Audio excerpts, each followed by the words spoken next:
Hallelujah. आइए हम मेरी भविष्यवाणियों की पुस्तक में से आज के वचन को पढ़ते हैं। क्षमा करके प्रभु यीशु की तरह बनना। इफिसियों 4:32 में लिखा है, एक दूसरे पर कृपालु और करुणामय हो, और जैसे परमेश्वर ने मसीह में तुम्हारे अपराध क्षमा किए, वैसे ही तुम भी एक दूसरे के अपराध क्षमा करो। मेरे प्रियो, परमेश्वर का वचन कहता है, जैसे परमेश्वर ने मसीह में तुम्हारे अपराध क्षमा किए, वैसे ही तुम भी एक दूसरे के अपराध क्षमा करो। अगर आप किसी के अपराध अपने मन में रखे रहोगे, तो हमेशा आपके मन में एक अलग ही प्रकार की बेचैनी रहेगी। जैसे कि प्रभु यीशु मसीह ने भी खुद कहा था, पुरानी मशकों में नया दाखरस भरा नहीं जाता। इसका मतलब है कि अगर आपको परमेश्वर का नया अभिषेक चाहिए, तो पुरानी बातें या किसी का भी अपराध अपने मन में नहीं रखना है।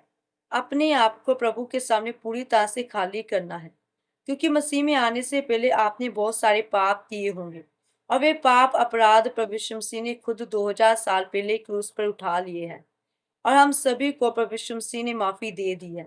जैसे कि पतरस एक बार प्रभु यीशु मसीह से कहता है कि मेरा भाई बार बार अपराध करता है, तो क्या मैं उसको 7 बार माफ कर दूं?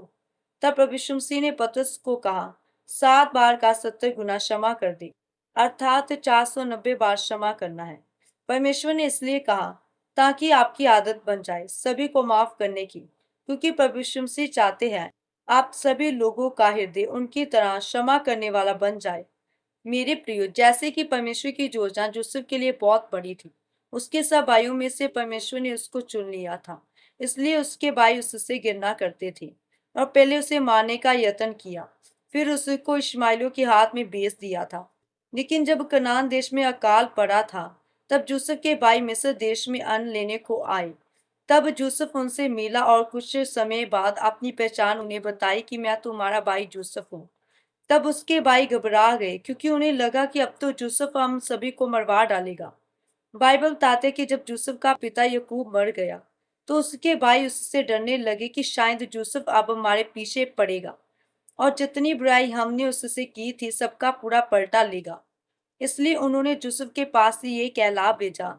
मृत्यु के पहले पिता ने ये आज्ञा दी थी कि अपने भाइयों के अपराध और पाप क्षमा कर। परंतु जब यूसुफ ने ये बात सुनी, तो वह रो पड़ा।